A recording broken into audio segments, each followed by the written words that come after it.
Well,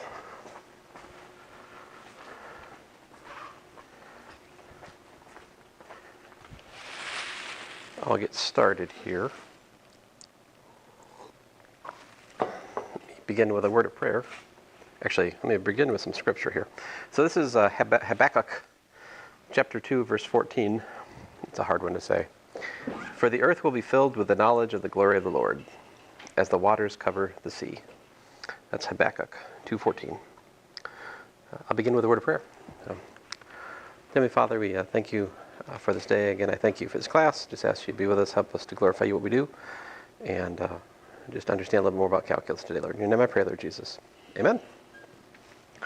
So actually, I think what I'm going to do is I'm going to do the calculus first, and then I will put the algebra review at the end of class. Let me set myself a whatchamacallit. The thing with the timer, yes. Thank you. Oh, I don't want a timer though. I want an alarm. So, when does this class end? Was it 10:30? 10:10. Oh, 10:10. Let's see here. 10:10. So let us begin our algebra review at 10. There we go. Okay. Let's see if I got my... Okay, cool. So today, I'll talk to you guys more about, differentiation.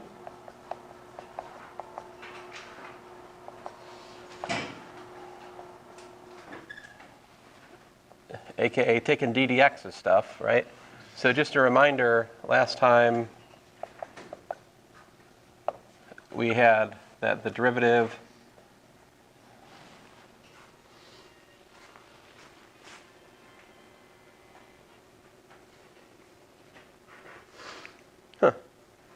interesting.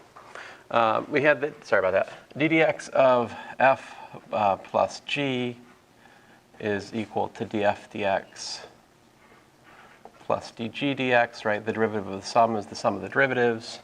We also have that if we have a constant times a function, we can pull the constant out, right?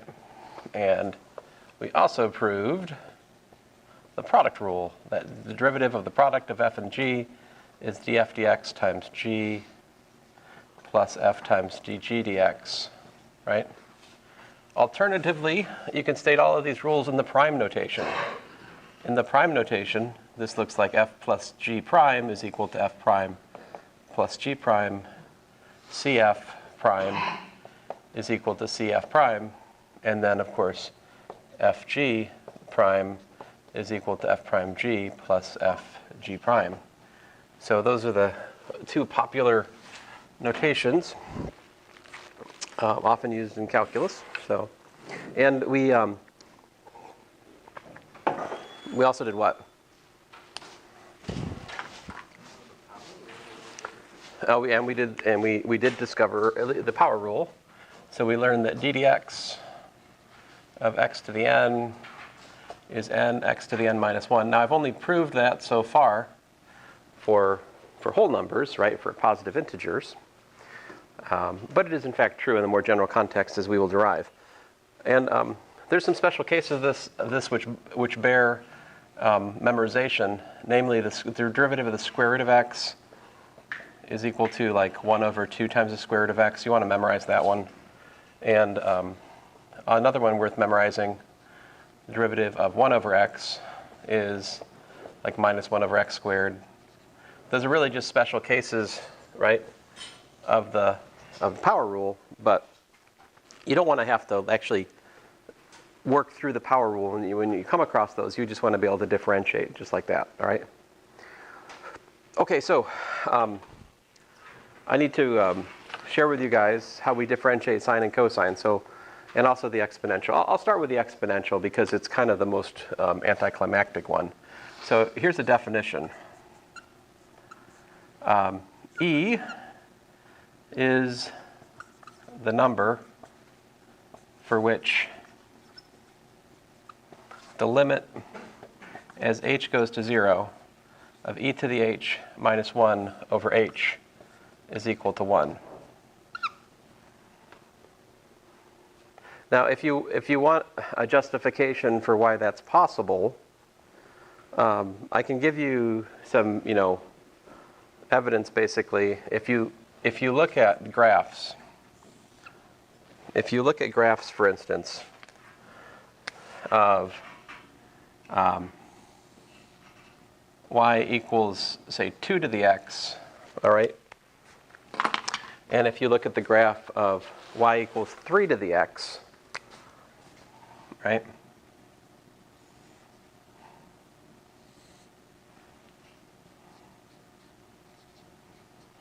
And if you study the secant lines, you can study like secant lines close to the y-intercept. If you do that, what you'll find is that the secant lines have slopes that are, for 2, if you look at like a line which connects, for instance, like this point and that point, if you looked at that line, you can actually show that has slope less than 1. And if you were to look at the corresponding point for like 3, this one has slope greater than 1. And because we can continuously assign different bases between 2 and 3, it stands to reason that there's one between 2 and 3, which gives you a slope of a secant line, which in the limit, as you can imagine taking the limit, squeezing in to the, the y-axis, you can imagine there must be some base which gives the tangent line a slope of 1 as it crosses the y-axis. And that's what this condition right here says, right? Because this, another way to look at this is, the limit as h goes to 0 of e to the h minus e to the 0 over h, right? So that's f prime of 0 for f of x equals to e to the x. So this is just my blue definition is just a fancy way of saying there is a specific base for the exponential function which has a tangent line with slope 1 at 0. Okay? There are at least 5 different definitions for the number e. E is in honor of the 18th century mathematician Euler. And Euler's, he did much. Euler did much. Most of what we do in calculus is due to Euler. A lot of it. Okay, so then what? If f of x is equal to e to the x, right? Let us calculate f prime of x. F prime of x is then the limit as h goes to 0 of what? F of x plus h minus f of x divided by h, just to remind us that's how it goes, right? And so how's that go?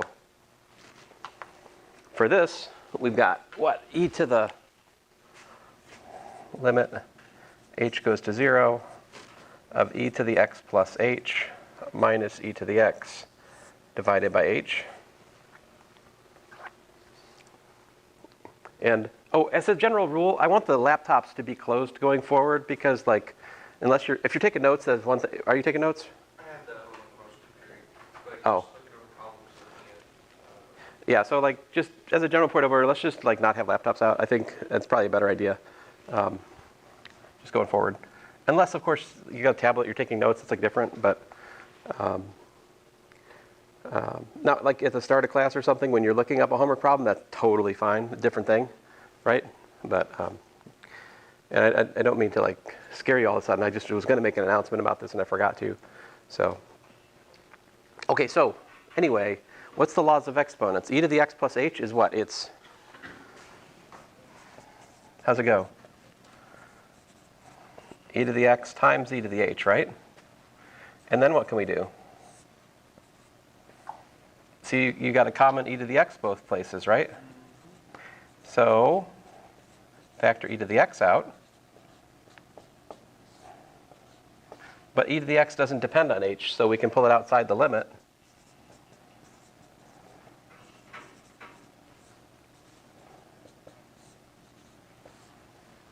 And so that is by definition of the base e, that's 1. So this is by definition 1. And so what we get is e to the x.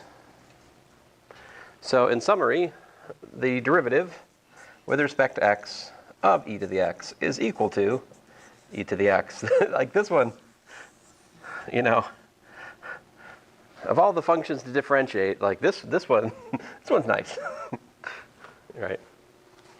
Now keep in mind, it must be that we're differentiating with respect to x, right? If I had e to the x squared, then there's something called the chain rule we have to do. We'll learn that in time. Some of you probably already know it from high school, right? Okay, so let's do an example. Example 1, what if you were differentiating with respect to x, say x squared e to the x? How would that go? What are we looking at? We're looking at a product of functions, right? So we have to use the product rule. So how's that go? Let's see here. We got d dx of x squared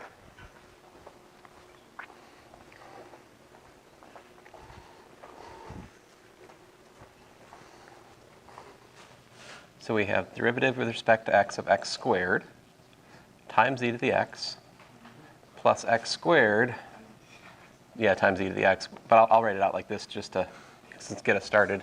Now the derivative of x squared is 2x, so we've got 2x e to the x plus x squared e to the x, right? And it's nice to simplify the answer here, right? Because this is like, what is this? This is 2 plus x times x e to the x, actually, right? Now, you don't always have to simplify your answer, but simplifying answers can be nice, right? Like, why would simplifying that answer be nice?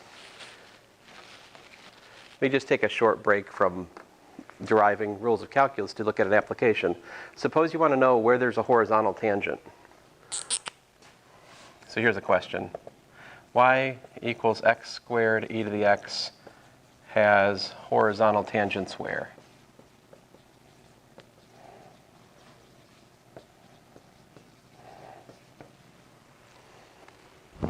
This hideous marker. Trash. So what is a horizontal tangent? It's a place where we have derivative 0, right? 0 gives us horizontal line. Horizontal slope is 0 slope. I mean, horizontal line has 0 slope. So in short, we just, like dy dx is, you know, x plus 2, x e to the x. And that, if that's equal to 0, how can that happen? Is e to the x ever 0? Search your heart. It is not. Okay? And then, but x, if x is 0, this works, right? And if x is equal to minus 2, it works. So in short, we get x equals to minus 2, or x equals to 0. That is where this function has horizontal tangents. And as we go on, we'll learn that that's important, because if this was a function which models some physical variable, those would be the places where you know, you're maximizing y or minimizing y, places where the derivative is 0. These are called critical points.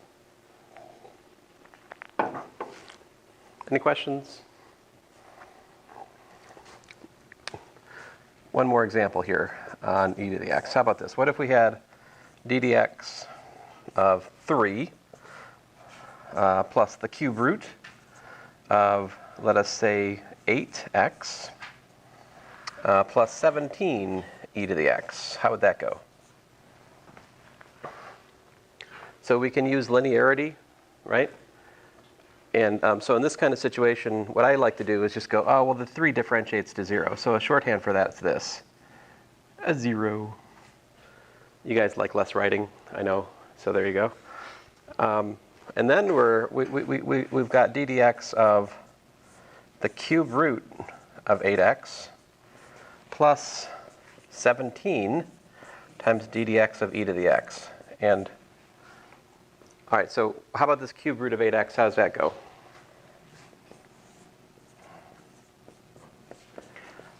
This is the cube root of 8 times the cube root of x. Cube root of 8 is 2. So we have 2x to the 1/3, right? 2x to the 1/3. So I can pull the 2 out of the derivative. I've got 2 times d dx of x to the 1/3 plus 17 e to the x. What's the derivative of x to the 1/3? Power rule. What? 2/3 x to the what? 1/3 minus 1 is x to the negative 2/3 plus 17 e to the x. There you go.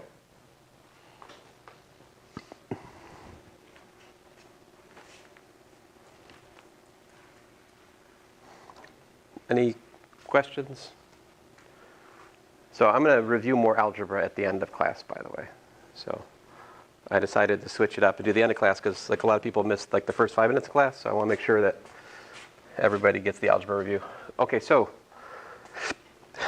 next up, let us talk about derivatives of sine and cosine. All right. So here, it will become important for me to derive a particular, oh man, I may get stuck here, guys. I'm going to try, though. If I get stuck, I'm just going to claim it.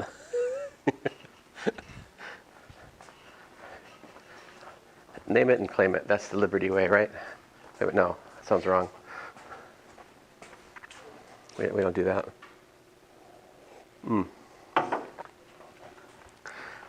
So we have worked out previously, I'll remind you guys, that the limit as h goes to 0 of like sine h over h is equal to 1, right? So the other one I need to work out a corresponding limit for cosine, which is the limit as h goes to 0 of 1 minus cosine h divided by h is equal to, I think, oh goodness gracious. Well, I believe this is equal to 0, but let's work it out. This may go badly. So let's try. Again, my apologies. I left my my notes back in my office. I'm a little bit. But the only thing I can think to do here, the natural enemy. I mean, you want to get your paws on like sine squared and cosine squared, something like that. So when I see a 1 minus cosine, this is type 0 over 0, right? One nice thing to do is multiply by 1 plus cosine because that may help. I could be wrong though.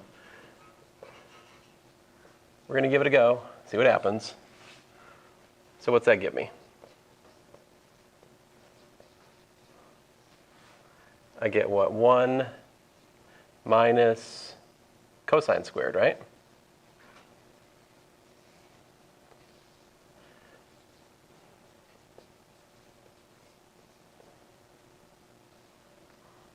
Oh yeah, this is nice. The reason I get 1 minus cosine squared is because the cross terms cancel, right? I get a plus cosine h minus cosine h. 1 times 1 is 1, and the minus. Okay, but then we know the Pythagorean identity, right? What's 1 minus cosine squared? Sine squared. Sine squared. So this is really limit as h goes to 0 of, sine squared. Which I'm going to write as sine of h times sine of h, right? Just because then what I want to do is I want to peel off one of them for the h and the other one for this 1 plus cosine h term downstairs, and then use the limit, product of limits, limit of the product. So the one will give me this pesky sine h over h term, and the other will give me this innocuous sine h over 1 plus cosine h. Now the 1 over 1 plus the sine h over cosine 1 plus cosine h, that's harmless because when you plug in 0, you've got sine of 0 divided by 1 plus cosine of 0, which is 0 over 2. Fine. So this evaluates to 0 over 2, and this evaluates to what? Not 0, but we worked it out by the squeeze theorem. It works out to 1 for somewhat complicated geometric reasons based on a unit circle argument involving a triangle that gets you to tangent. There's some steps there. But it's in the notes, and we talked about it before. But this is, so 1 times 0, also known as 0. All right, so the limit of 1 minus cosine h over h equals to 0. And it's essentially a close, it's a kissing cousin to the limit of sine h over h equals to 1. Oh, I'm sorry, you guys aren't from West Virginia? It didn't make sense to you? No? Are you from the South? Do I need to make fun of like Mississippi? I mean, what is it? Which state would you like? Canada? We could make fun of Canada. I'm open to that. Look at who they've elected, right? I mean, come on.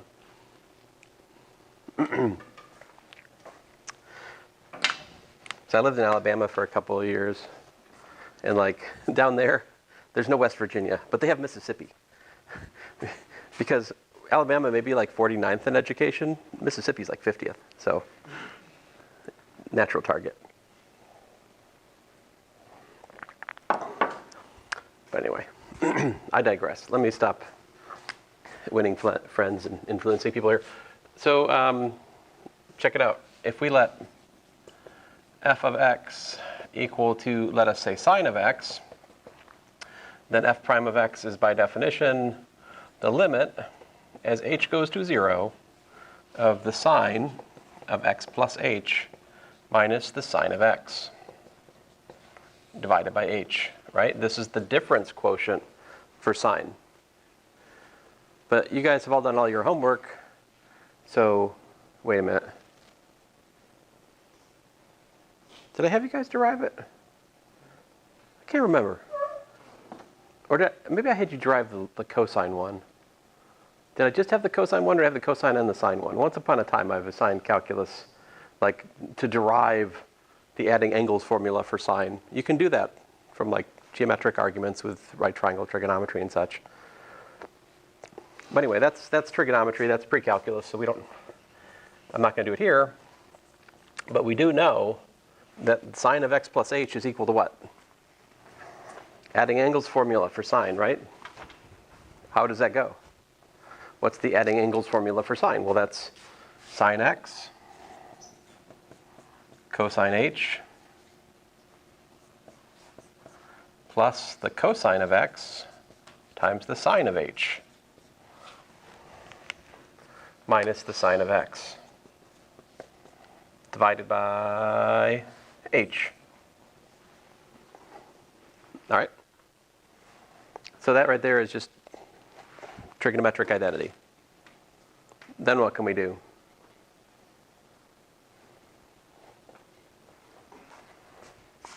How about this? That's the limit as h goes to 0 of the sine of x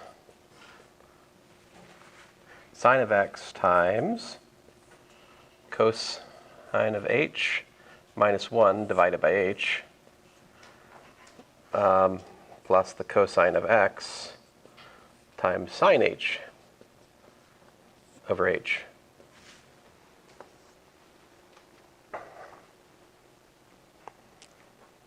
But by limit laws, that's equal to sine of x times the limit as h goes to 0 of cosine of h minus 1 over h plus cosine of x times the limit as h goes to 0 of sine h over h.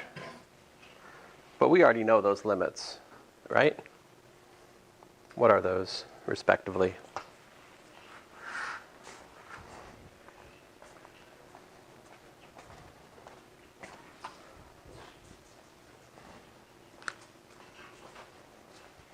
We just worked out this one. Oh, my bad. So I I did 1 minus cosine over h. Would it matter if you did cosine, like suppose you did, if this is equal to 0, it's also true that, the limit as h goes to 0 of cosine h minus 1 over h is also equal to 0.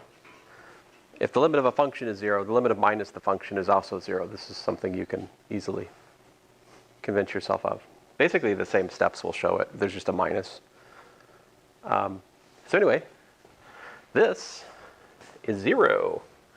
And this guy, from that squeeze theorem argument I made like 2 weeks ago, is 1. And so, there it is. There it is. The derivative of sine x with respect to x is equal to cosine. The derivative of sine is cosine. That's why that's true. You guys follow? So like a pretty typical theoretical question on the next test is to show from a limit definition that the derivative of sine is cosine, or vice versa. Sometimes we ask these on test 2. Of course, much of test 2 is, calculation of derivatives like in the middle board. But, you do still need to know the limit definition, and we do expect you to be able to do some of the, theoretical legwork that we do in lecture, like this one, for example.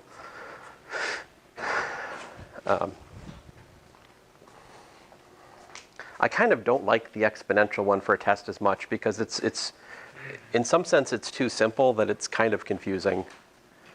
It's really easy to not understand what was done over there. There's more to these. They're kind of easier to latch onto. How about sine? How about cosine? I'll let g of x equals cosine. Then g prime of x would be what? Limit as h goes to 0 of, what do? We do g of x plus h minus g of x divided by h. But in this context, that means what? Limit as h goes to 0 of cosine of x plus h minus the cosine of x divided by h. Now this one I know I had you work out like problem 42 or something like that, which I'm told by the grader not many of you have done. But that's okay. It's not the end of the world if you didn't derive this. I just wanted you to know that you can derive this without too much trouble. And so the rule here is what? How does cosine x plus h work out?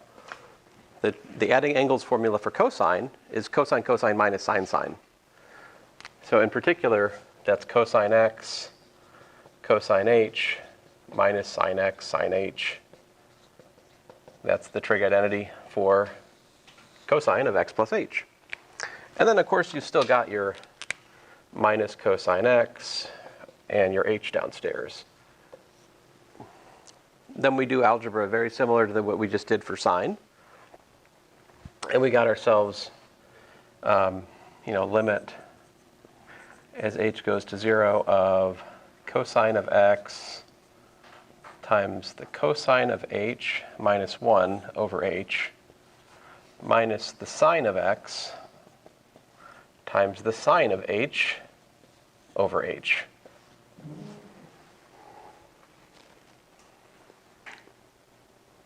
Which then, limit law gives me cosine of x times the limit as h goes to 0, cosine h minus 1 over h, minus the sine of x, limit as, I could bring the sine and cosine of x out of the limit because x is constant with respect to h, right?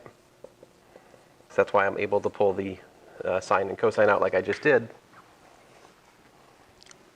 But we know these limits, right? This guy is 0, and this one is 1.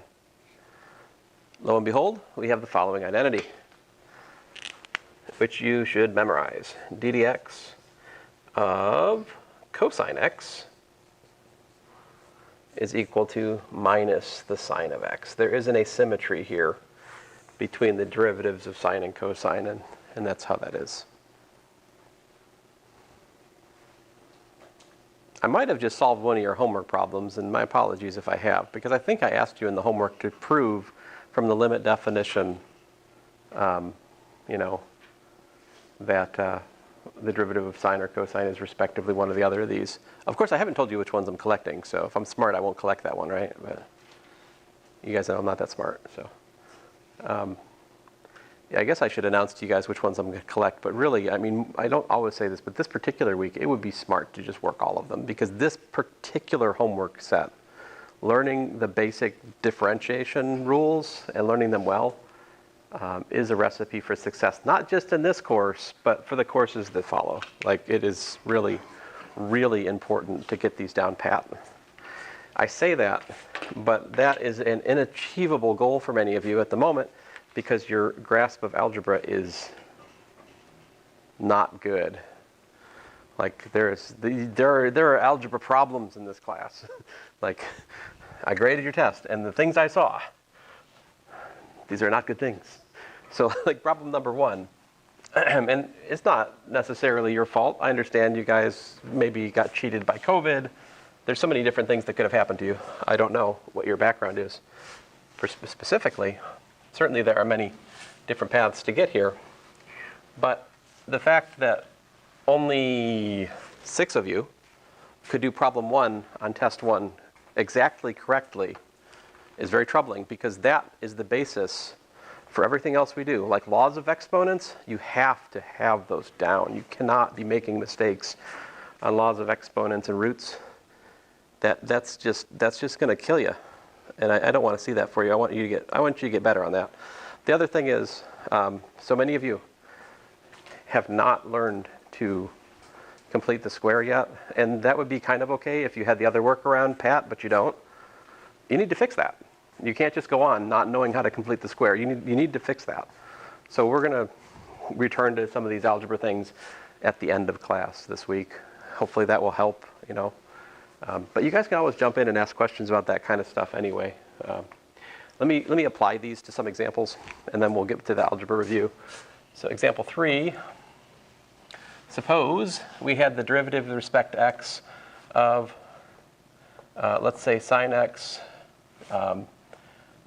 times sine x. How would that go? We'd have what? We'd have the derivative of sine x times sine x, right? Plus sine x times the derivative of sine x. That's kind of fun. And what if we did the same for cosine? How'd that go? What if we had cosine times cosine? That would be what? Product rule. Sorry, I just had a goofy idea. I want to see how it works out.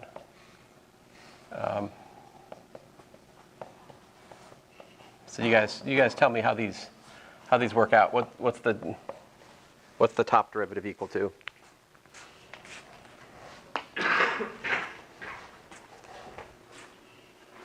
Yeah. 2 cosine x. Very good. So the top one's 2 cosine x. Totally agree with. Oh man, I just came back here and did this, didn't I? I have the worst memory. So yeah, 2 cosine x. Oh, I guess I'd say I got some extra steps in, but I don't got to watch to count my steps, so they don't count. I used to have a step counting watch. I'd go park in Walmart to beat my children.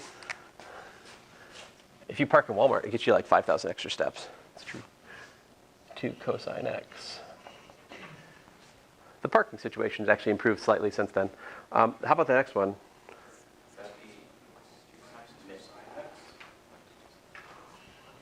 Do I agree? Wait a minute. Do I agree with that? Oh, I don't agree with that. Wait a minute. Oh, I don't agree with that. Oh, man. You guys fished me in. So this is, I got, maybe, this is cosine. Cosine sine, sine cosine. So it should be 2 sine x cosine x. Right? Because, like, this is cosine x. This is cosine x, right? So I get 2 sine x cosine x. How about this one? The next one. So this guy is minus sine x by what we just worked out. Minus sine x. So minus 2 sine x cosine x, right? Well, that's kind of neat. So example 5, if we have d dx of, oh, I don't know, sine squared x plus cosine squared x, that's d dx of sine squared x plus d dx of cosine squared x, which by our previous two examples is 2 sine cosine minus 2 sine cosine, well, also known as 0, right? Does this make sense? Yeah? So would it make sense if we simplify it gets to 1 and it's 1 to 0? I would be delighted if you did such a thing, yes. Okay. Yeah. See, that's the point here, is that this, by the Pythagorean identity, is 1, right? So yeah, of course, the derivative with respect to x of 1 is equal to 0. My point to you is these things all work together, right?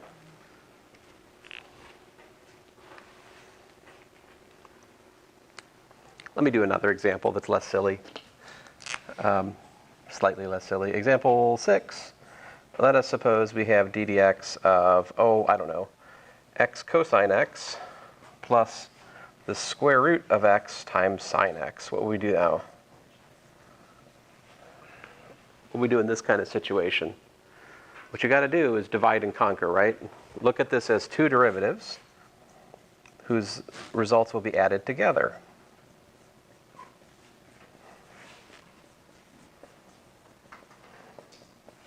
So I do the product rule on the first one, and I get dx dx cosine x plus x times d dx cosine x.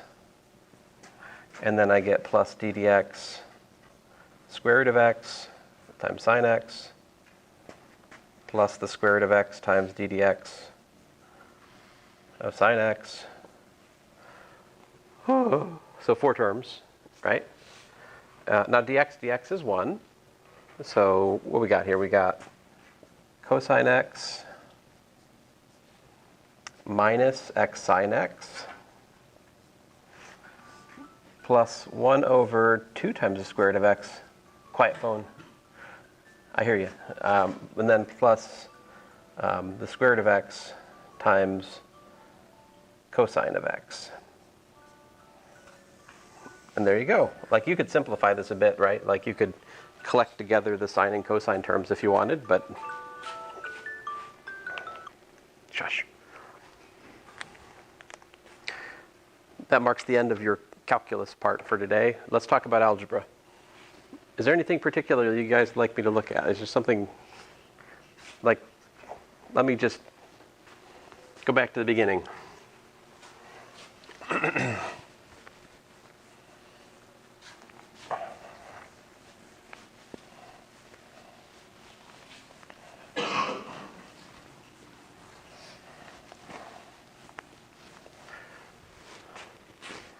So I think the first order of business is,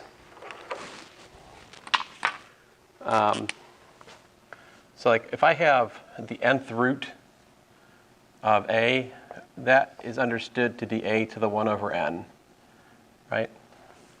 And as long as a is positive, that doesn't come with any strings attached, right? Now if a is negative, n had better be odd, otherwise you're in a different class. Okay, like we can't take an even root of a negative number, except for square root, and that brings us to like the imaginary unit. So we'll do that, fair enough. But so first of all, the nth root means the 1 over nth power, right? The other thing, of course, is if we have, ab to the let's say s power, that's equal to a to the s times b to the s. So I'm just going to keep things simple here and assume that a and b are positive for the start of this. That's an identity we need to know and use. 1 over a to the s is a to the minus s, right? We have to know that. Let's see here, what else? If I have a to the s times a to the t, that gives me a to the s plus t.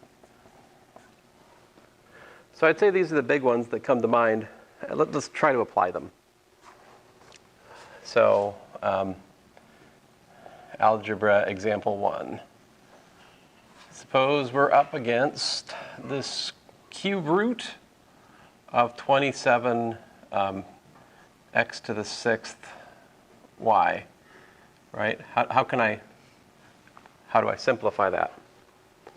So one of the properties of the nth root is, like, if you have nth root of ab, you can write nth root of a, nth root of b. That's also true.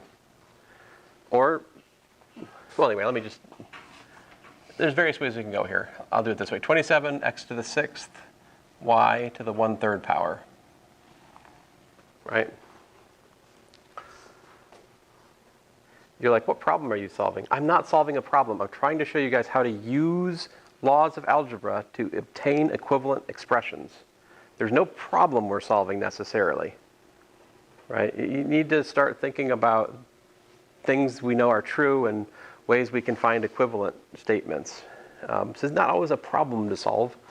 I've tried to make it into problems, like I say, find C and A and B to make this pattern true, but that never seems to go very well in here. Anyway, so this is 27 to the 1/3 power, x to the 6th to the 1/3 power, y to the 1/3 power. All right? Now, there's another one I inadvertently left off my list of things you need to know, which is that a to the s to the t power is a to the st, right? So if we do that here, this is what? What's 27? So this is the cube root of 27, which is what? 3. That's 3. If in doubt, pick up your calculator, punch it in, right? 27 to the 1/3 power is 3, because 3 times 3 times 3 is 27. This is x to the 6/3. Right, so in short here, simplifying gives me x squared y to the 1/3. That's about as simple as I can get here, all right? Algebra example 2, let me get y out of it. Let's keep it with x. Suppose we're differentiating. The square root of x times the cube root of 3x squared times the 5th root of x times the square root of x. Can you do it? Many of you cannot at the moment because you have not fixed, like, this issue. All right? Let's do it. So we don't try to differentiate. Like, first of all, you do not do the product rule. I know you know it, but forget that you know it. You don't need that, right? What you need to do is to, like, simplify this. All right? So how do we do that? We have x to the 1/2. That's this one. So there's no 3 that's 1/2. The 3 gives us the cube root of 3, which I'll just put like that, and then times x to the what? 2 divided by 3. So this gives me the cube root of 3 times the cube root of x squared. The cube root of x squared is x squared to the 1/3, which is this. Okay? That's why I put that there. And then you're multiplying by, I'll write it out here, x to the, what's x times the square root of x? That's x to the 1 times x to the 1/2, right? All to the 1/5 power. All right. So we've got d dx of, well, I could have pulled that cube root out front, right? Cube root of 3, that's nothing particularly nice. I've got x to the 1/2 plus 2/3 plus what? So this gives me an x to the what? 1 plus 1/2, which is 3/2. 3/2 times 1/5 is, what's 3/2 times 1/5? We've got 3/10. So we've got plus 3/10, all right? In other words, we got the cube root of 3 times d dx of x to the what? What's 1/2 plus 1/3 plus 3/10? 15 plus 20 is 35, plus 9 is 44/30. I would encourage everyone here, including myself if I was taking your test, to use your calculator to check that, right? Am I right? If I'm wrong, I'd like to know. Ah! Well, let's assume I'm right. The internet will tell me if I'm not. And so we power rule, right? Cube root of 3, 44 over 30 times x to the what?